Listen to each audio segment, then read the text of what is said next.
हम सब public interest litigation के फादर को तो जानते हैं, वो हैं जस्टिस पीएन भगवती।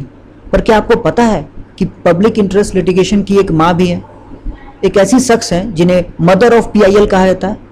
उनको जानने से पहले आइए थोड़ा देख लेते हैं कि यह जनहित याचिका क्या चीज़ है।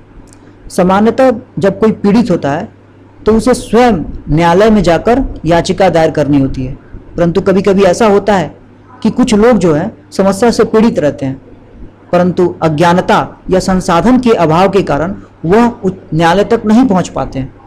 इन्हीं समस्याओं को निपटाने का एक जरिया है पीआईएल, यानी जनहित याचिका जो है ऐसे ही समस्याओं को अदालत तक पहुंचाने का एक बेहतरीन तरीका है।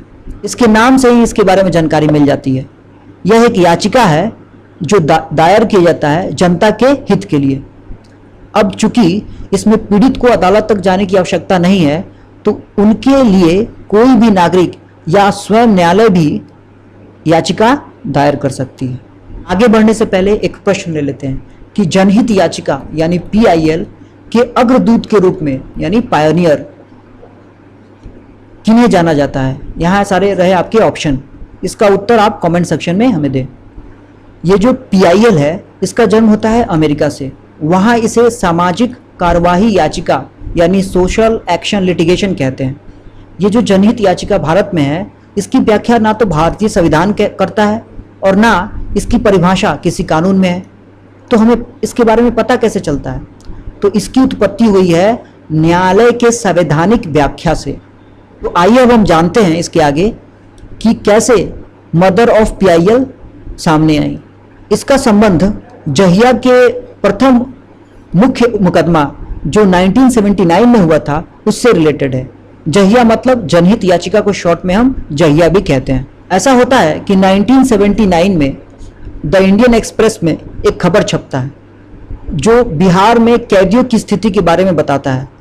इस खबर से ये पता चलता है कि बिहार में बहुत सारे ऐसे भी कैदी हैं जो आवश्यकता से अधिक समय तक जेल में बंद हैं। इसमें दो तरह के कैदी हैं, एक जिनको सज़ा मिली हुई है वो भी अपने सज़ा से ज़्यादा समय कैद में बिता रहे हैं, और दूसरे वो हैं जिनको तो अभी तक सज़ा भी नहीं मिली है परंतु जितनी सज़ा मिलेगी उससे ज़्यादा वक्त ऐसे ही बिता चुके हैं। इस खबर के आधार पर पुष्पा कपिला हिंगोरोनी और उनके पति निर्मल हिंगोरोनी जो है वो कैदियों का प्रतिनिधित्व करते हुए सर्वोच्च न्यायालय यानी सुप्रीम कोर्ट में हेबियस कॉर्पस पिटीशन डालते हैं 1979 में। हेबियस कॉर्पस मतलब बंदी प्रत्यक्षीकरण याचिका।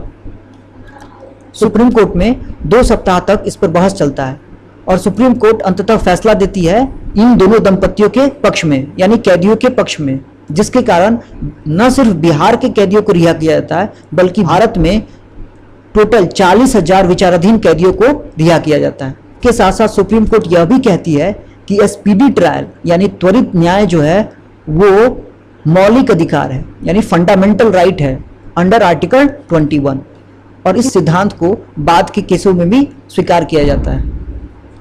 इस केस को हम हुसैनारा खातून वर्सेस गवर्नमेंट ऑफ बिहार मामला के रूप में देखते हैं। हुसैनारा क्यों? क्योंकि ये जो कैदी थी उनमें एक कैदी का नाम था हुसैनारा, तो उन्हीं के नाम पे केस किया गया था, इसलिए इसे हम हुसैनारा खातून versus government of Bihar case भी कहते हैं। और इसी तरह से अस्तित्व में आती है जनहित याचिका यानी पीआईएल की माँ, और वो कौन है?